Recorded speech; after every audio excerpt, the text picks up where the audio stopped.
नमस्कार, मैं doctor A के मिश्रा सूर्यांश एजुकेशनल एकेडमी के यूट्यूब चैनल पर आप सभी का स्वागत करता हूं। दोस्तों, हम लोग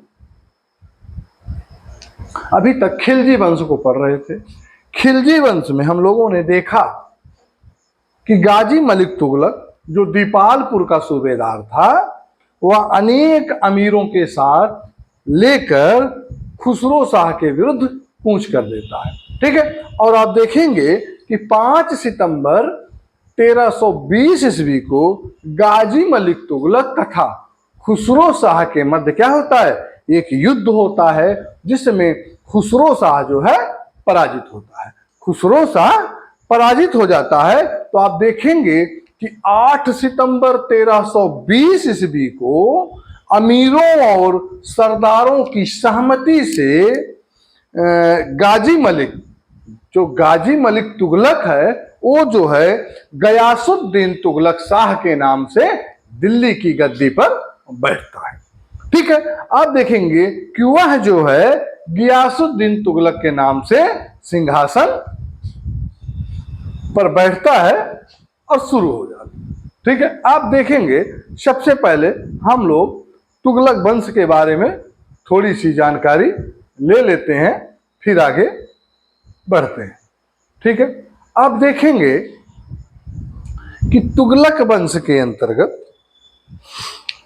सबसे पहले गियासुद्दीन तुगलक, सबसे पहले तो हम देखेंगे तुगलक वंश।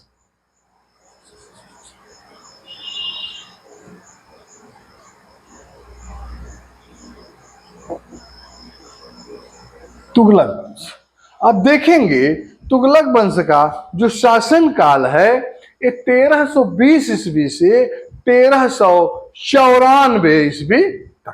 ठीक है, 1320 ईस्वी से 1394 ईस्वी तक। साथ ही साथ देखेंगे कि इसमें 2 स्वतंत्र शासक होते हैं। ठीक है, 2 स्वतंत्र शासक होते हैं। कौन? पहला होता है नासिरुद्दीन नुसरत शाह और दूसरा होता है नसीरुद्दीन महमूद शाह।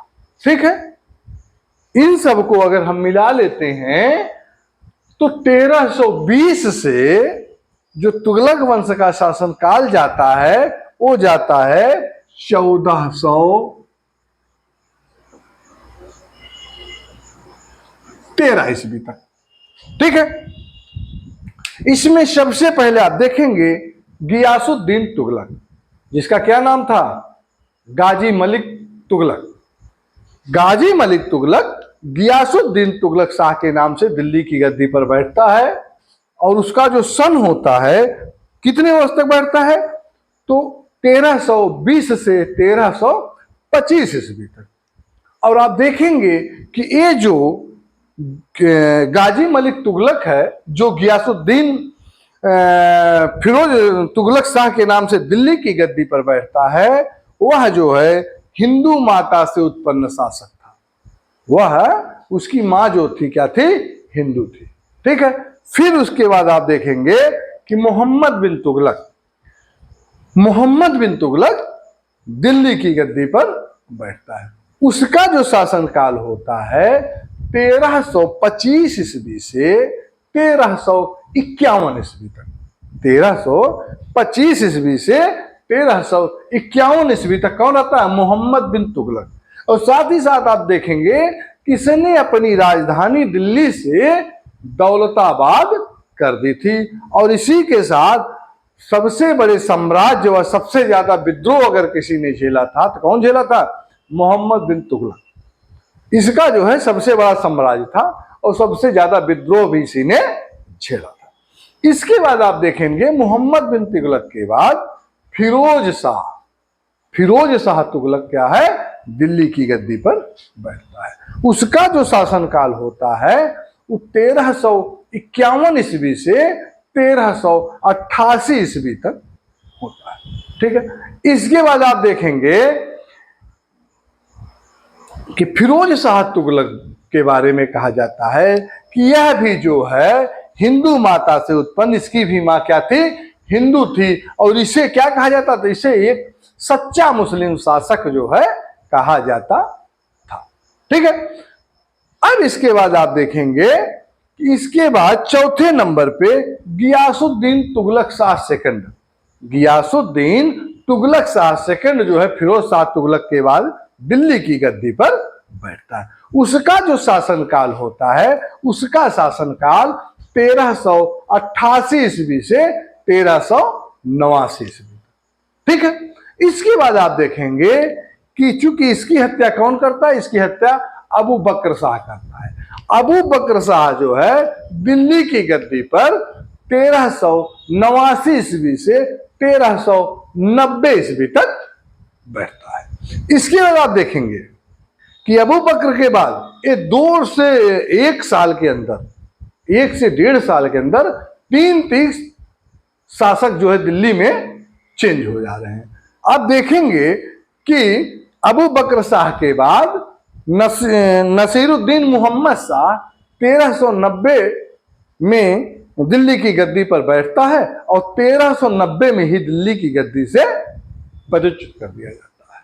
इसके बाद आप देखेंगे 7वां जो होता है अलाउद्दीन सिकंदर शाह, 7वां है अलाउद्दीन सिकंदर शाह। वो जो है जनवरी में, वो जो है जनवरी 1390, जनवरी 1390 से मार्च 1394 ईस्वी तक दिल्ली की गद्दी पर बैठता है।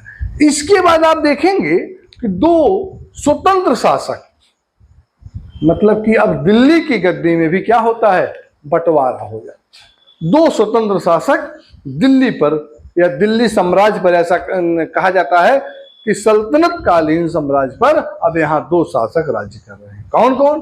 पहला है नसीरुद्दीन नुसरत शाह, वो जो है 1394 ईस्वी से 1398 ईस्वी तक शासन करता है और उसकी राजधानी कहाँ है? उसकी राजधानी फिरोजाबाद है।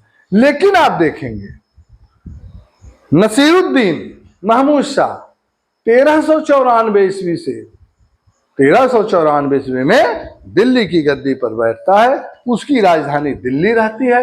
वो जो है 1413 ईस्वी तक जो है दिल्ली की गद्दी पर बैठता है या सिंहासन करता है। ठीक है, अब इसके बाद हम लोग सीधे देखेंगे तुगलक वंश। तुगलक वंश के बारे में हम लोगों ने सामान्य पर चर्चा कर दिया कि 9 राजाओं ने दिल्ली या सल्तनत कालीन साम्राज्य पर तुगलक वंश के 9 राजाओं, 2 स्वतंत्र शासकों के साथ लेकर 9 राजाओं ने शासन करा। ठीक है, तो ऐसे अगर हम तुगलक वंश की बात करते हैं तो मैंने बताया कि तुगलक वंश का जो शासन काल है 1320 ईस्वी से हम जो है 1413 ईस्वी तक, या कहीं कहीं 1414 ईस्वी लिखा गया है, मानते हैं। ठीक है, आप देखेंगे मैंने बताया कि तुगलक वंश की स्थापना गियासुद्दीन मोहम्मद तुगलक ने की थी। तुगलक वंश की स्थापना गियासुद्दीन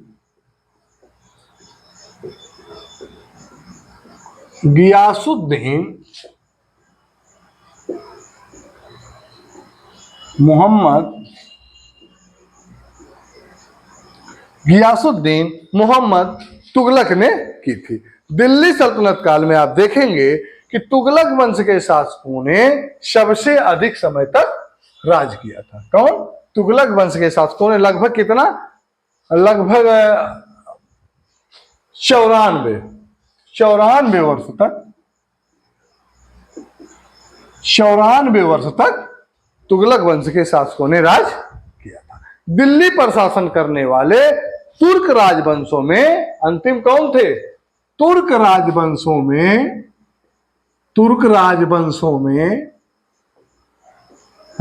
में अंतिम कौन थे? अंतिम यही तुगलक ही थे। अंतिम जो है तुगलक ही थे। नासिरुद्दीन महमूद तुगलक जो है तुगलक वंश का सबसे अंतिम शासक था। ठीक है, तो आइए अब हम लोग देखते हैं गियासुद्दीन तुगलक, गियासुद्दीन तुगलक को गियासुद्दीन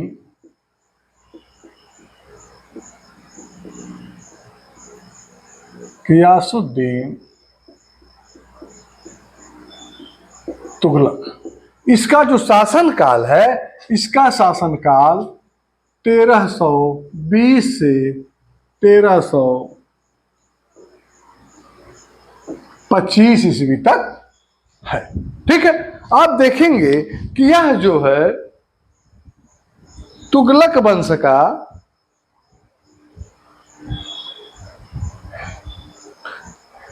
गियासुद्दीन तुगलक क्या था? गियासुद्दीन मोहम्मद तुगलक या गियासुद्दीन तुगलक क्या था? तुगलक वंश का क्या था? संस्थापक था।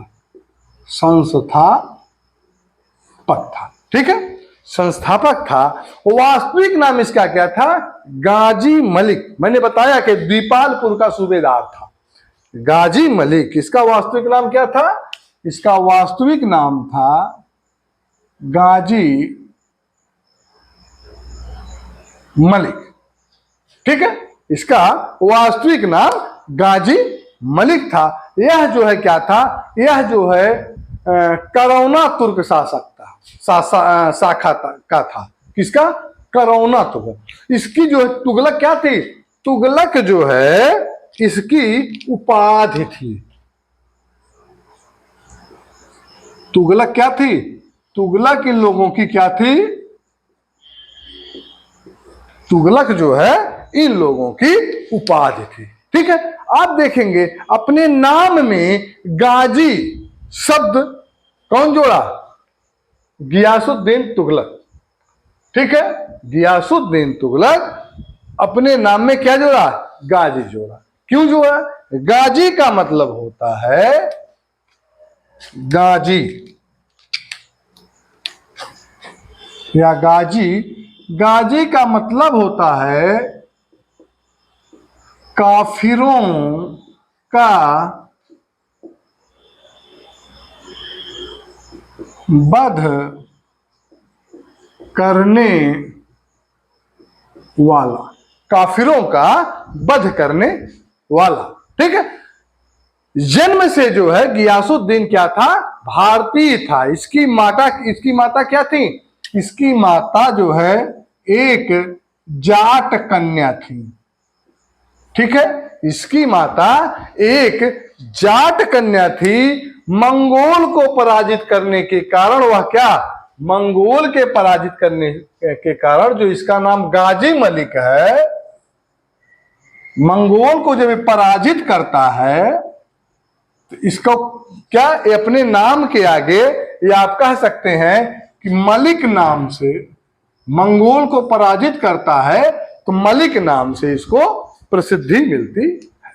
ठीक है, आप देखेंगे कि अलाउद्दीन खिलजी द्वारा जो प्रथा चलाई गई थी, जैसे दाग प्रथा, मतलब कि घोड़ों पर जो है एक चिन्ह बनाने की प्रथा, ये दिल्ली सल्तनत का घोड़ा है। साथ ही साथ चेहरा प्रथा या जिसको कहा जा सकता है सैनिक पंजिका, हुलिया प्रणाली। ठीक है, चेहरा प्रथा या हुलिया प्रणाली और दाग प्रथा इसका कौन चलाया था? अलाउद्दीन खिलजी। तो उसके द्वारा जो एक चलाई गई प्रथा थी वो जो है क्या, उसको प्रभावी ढंग से कौन लागू कराया? गियासुद्दीन तुगलक ने प्रभावी ढंग से लागू किया। ठीक है, साथ ही साथ आप देखेंगे डाक व्यवस्था जो है अच्छी हो गई। क्या हो गई? डाक व्यवस्था इस समय जो है, डाक व्यवस्था क्या हो गई? अच्छी हो गई। ठीक है, डाक व्यवस्था अच्छी हो जा रही है। आप देखेंगे कि जो सूचना गुप्तचर या जिसे कहा जाता है कि हर कार्य, ठीक है, जो है देवगिरी से कोई भी सूचना हर कार्य जो है दिल्ली तक जो है 4 दिनों में पहुंचा देते थे।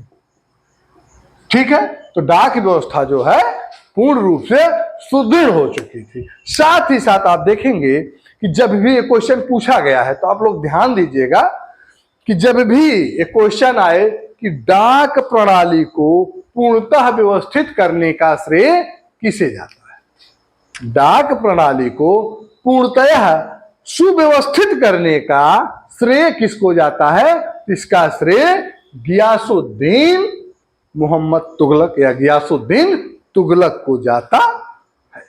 ठीक है, अब देखेंगे कि उसने जो है अलाउद्दीन के कठोर प्रणाली व उत्तराधिकारियों की अधिक उदारता के बीच क्या करा, मध्यवर्ती नीति अपनाई, जिसे क्या कहा गया, जिसे रस्मे मियाना। ठीक है, क्या किया उन्होंने, जो उनकी कठोर प्रणाली थी, किसकी, अलाउद्दीन की कठोर प्रणाली व उत्तराधिकारियों की अधिक उदारता, अधिक जो है उदारता जो है को क्या किया, अधिक उदारता के में मध्यवर्ती नीति अपनाई। कौन सी, मध्यवर्ती मतलब मध्यम मार्ग, मध्यवर्ती नीति अपनाई, जिसे क्या कहा गया, जिसे रस्मे मियाना, जिसे जो है रस्मे मियाना या इसी को कहा गया, क्या कहा गया, तरीक ए इल्दात, तरीक ए इल्दाल। ठीक है, तरीक ए इल्दाल इसको कहा गया। आगे आप देखेंगे कि 1321 ईस्वी में उसने अपने पुत्र जूना खां, किसने, गियासुद्दीन तुगलक या गियासुद्दीन मोहम्मद तुगलक ने अपने पुत्र किसे, जौना खां, ये उसकी उपाधि थी, इसका नाम था उलूग खां।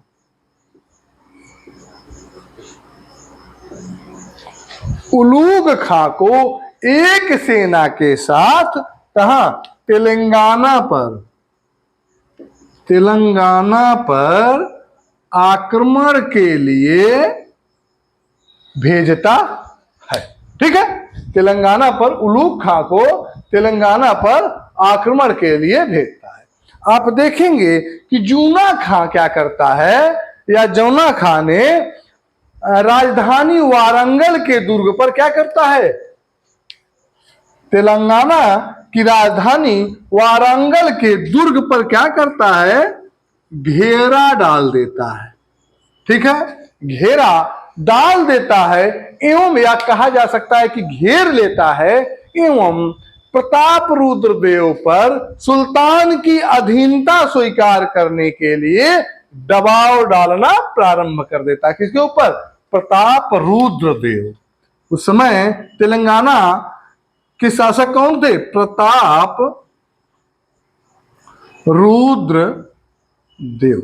इन पर दबाव डालता है कि आप जो है सुल्तान गियासुद्दीन मोहम्मद तुगलक की अधीनता को स्वीकार कर लीजिए। ठीक है, आप देखेंगे इसके बाद तेलंगाना को वो अधीनता स्वीकार कर लेते हैं और तेलंगाना को सुल्तान ने दिल्ली सल्तनत में मिला दिया। ठीक है, आप देखेंगे वारंगल, जिसका नया नाम क्या रखा गया, वारंगल जिसका नया नाम, वारंगल जिसका नया नाम क्या रखा गया, नया नाम इसका रखा गया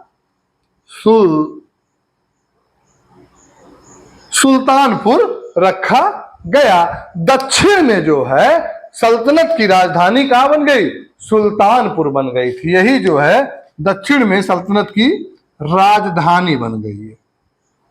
सुल्तानपुर दक्षिण में सल्तनत की राजधानी या माना जैसा एक नगर बन गया, जहां से सुचारू रूप से कार्य किया जाने लगा। यह अब जो है दिल्ली सल्तनत का भाग बन गया। कौन, वारंगल।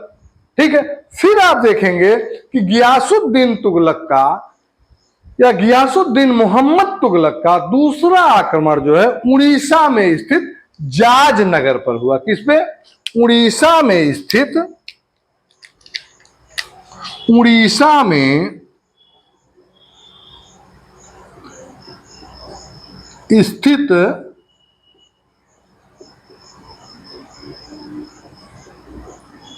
जाज नगर, उड़ीसा में स्थित जाज नगर पर हुआ।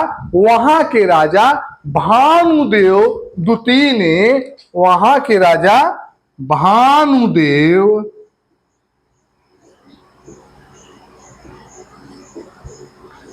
द्वितीय ने क्या करा था? द्वितीय ने वारंगल के शासक मतलब प्रताप रुद्र देव की क्या करी थी? सहायता करी थी। भानुदेव द्वितीय ने वारंगल के राजा की क्या करी थी? सहायता करी थी। ठीक है, सहायता करी थी, इसीलिए इनके ऊपर आक्रमण हुआ। ठीक है, इसलिए आप देखेंगे अतः जो है जब जूना खां क्या करता है, वापस वारंगल से जब जूना खां वापस आता है तो क्या करता है? भानुदेव द्वितीय पर 1324 ईस्वी में 1324 ईस्वी में आक्रमण कर दिया। ठीक है, और उलूग खां क्या करता है? इस पर अपना अधिकार कर लेता। किस पर?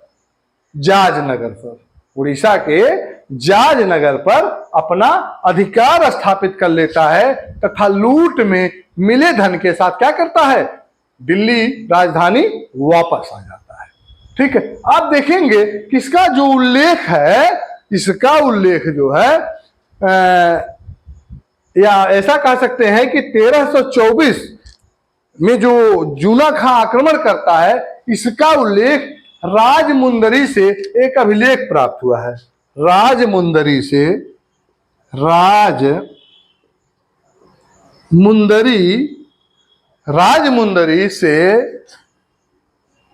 एक अभिलेख प्राप्त हुआ था 1324 ईस्वी का, जिसमें इस विजय के एक अभिलेख से इस विजय की, किस विजय की? जाजनगर विजय की, जाजनगर विजय की पुष्टि होती है। साथ ही साथ इसी अभिलेख में जूना खां या उलूग खां को विश्व का खान कहा गया।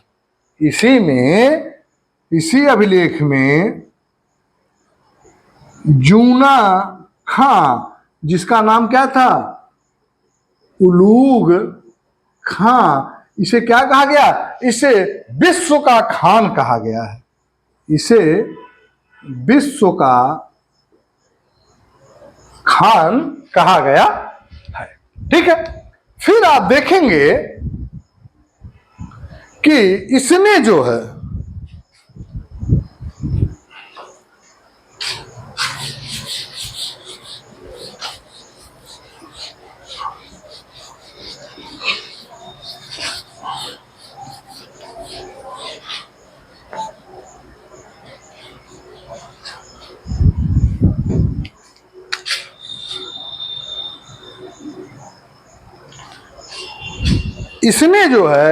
सिंचाई के साधनों विशेषकर नहरों का निर्माण कराया। कौन? गियासुद्दीन तुगलक। नहरों का निर्माण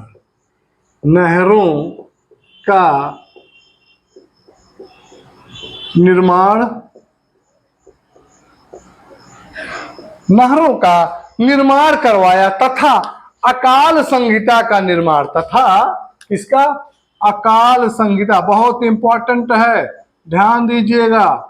अकाल संहिता का निर्माण कराया। सल्तनत काल में नहर बनाने वाला प्रथम शासक कौन है? सल्तनत काल में नहर बनाने वाला प्रथम शासक गियासुद्दीन मोहम्मद तुगलक है। ठीक है, आप देखेंगे कि इसने जो है जूना खां को वारंगल तथा मदुरई में शासन की पुनर्स्थापना के लिए भेजता है। कहां कहां? वारंगल और मदुरई में। किसको भेजता है? जूना खां को या उलूग खां को वारंगल व मदुरई में पुनर्स्थापना के लिए जूना खां को भेजता है। ठीक है, आप देखेंगे उसने दिल्ली के प्रसिद्ध सूफी संत निजामुद्दीन औलिया, कौन? निजामुद्दीन औलिया, निजामुद्दीन औलिया से भी पैसा लौटाने के लिए कहा। कितना लिया था? 5 लाख टका लिया था। निजामुद्दीन औलिया 5 लाख टका या टंका जो है लिया था, इसको वापस मांगता है। कौन? गियासुद्दीन मोहम्मद तुगलक। ठीक है, लौटाने को कहा। तो आप देखेंगे, और ये पैसा क्या था, कैसा था? यह धार्मिक अनुदान के रूप में खुसरो खां के समय जो है उसे दिया गया था। जब खुसरो खां दिल्ली सल्तनत का शासक था और यही अंतिम शासक था, उस समय गाजी मलिक क्या था? दीपालपुर का सूबेदार था। उस समय खुसरो खां के समय 5 लाख टका जो है निजामुद्दीन औलिया को, जो दिल्ली के प्रसिद्ध सूफी संत थे, इनको 5 लाख टका दिया गया था धार्मिक अनुदान के रूप में। उसको जो है गियासुद्दीन मोहम्मद तुगलक वापस मांगता है। ठीक है, जब वापस मांगता है तो निजामुद्दीन औलिया जो है, निजामुद्दीन औलिया जो है, यह कहकर मना कर दिया क्या कि हम ये जो है धार्मिक अनुष्ठान का पैसा था, ये मैं आपको वापस नहीं दूंगा। ठीक है, आप देखेंगे इस घटना के कारण क्या होता है, इस घटना से सूफी संत निजामुद्दीन औलिया और गियासुद्दीन मोहम्मद तुगलक के बीच में क्या होता है? दूरियां बढ़ जाती हैं, आप कह सकते हैं विरोध बढ़ता है। ठीक है, आप देखेंगे कि जब गियासुद्दीन मोहम्मद तुगलक बंगाल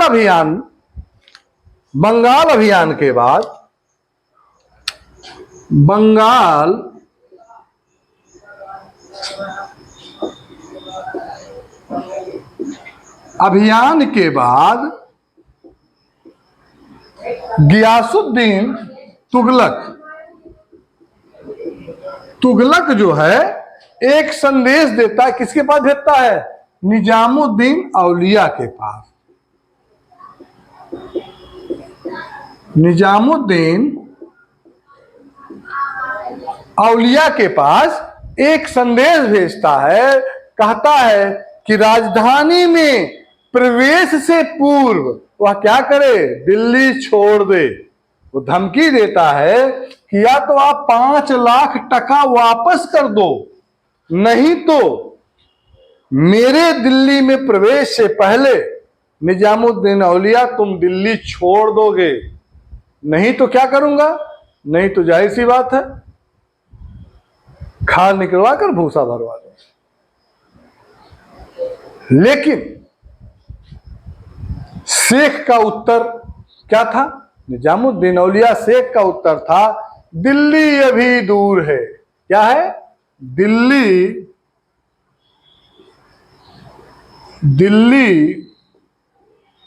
अभी दूर है। ये बहुत बार पूछा गया है कि ये कथन किसका है, दिल्ली अभी दूर है, या कथन कब का है? या तो यह कथन बंगाल अभियान के बाद जब धमकी भरा संदेश गियासुद्दीन मोहम्मद तुगलक का मिलता है, तो निजामुद्दीन औलिया संदेश देता है उसको कि अभी दिल्ली दूर है, अभी तुम इतनी जल्दी दिल्ली पहुंचने वाले नहीं हो। वो कहता है हनूज दिल्ली दूरस्त, हनूज दिल्ली दूरस्त, मतलब कि दिल्ली अभी दूर है। ठीक है, आप देखेंगे इसके बाद 1325 ईस्वी में, इसके बाद 1325 ईस्वी में तिरहुज का अभियान, तिरहुज की विजय। कौन? तिरहुज का विजय। तिरहुज का विजय अभियान के पश्चात जब यहां तिरहुज पर विजय प्राप्त कर लेता है 1325 ईस्वी में, कौन? गियासुद्दीन मोहम्मद तुगलक। तो इसके पश्चात दिल्ली लौटते समय या ऐसा कहा जाता है, दिल्ली लौटते हुए मार्ग में दिल्ली और तुगलकाबाद के निकट एक स्थान था अफगानपुर। ठीक है, एक स्थान है कहा अफगानपुर।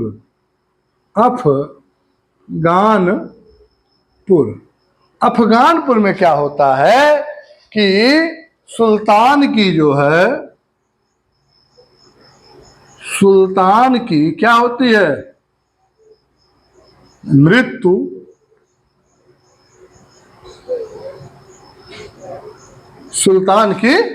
हो जाती है।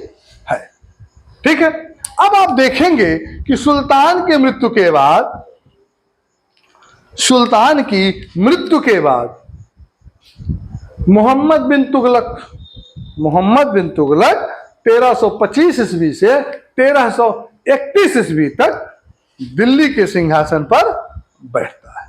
ठीक है, और यही जो है जूना खां कौन है, यही है मोहम्मद बिन तुगलक ही जूना खां है। इसको क्या है, उसकी उपाधि है।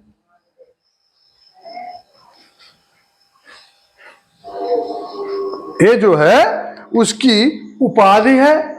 ठीक है, और आप देखेंगे कि यही जो है मोहम्मद बिन तुगलक क्या है, उपाधि लेता है जूना खां की। ठीक है, और ये जो है 1325 ईस्वी में दिल्ली की गद्दी पर बैठता है, और इसके राज्यारोहण का जो है किसी ने कोई विरोध नहीं किया, और वह मुक्त हस्त से धन, उपाधियां एवं जागीरें प्रदान करता हुआ निर्विरोध शासक बन गया। इसे इतिहास में एक बुद्धिमान मूर्ख शासक के रूप में जाना जाता है।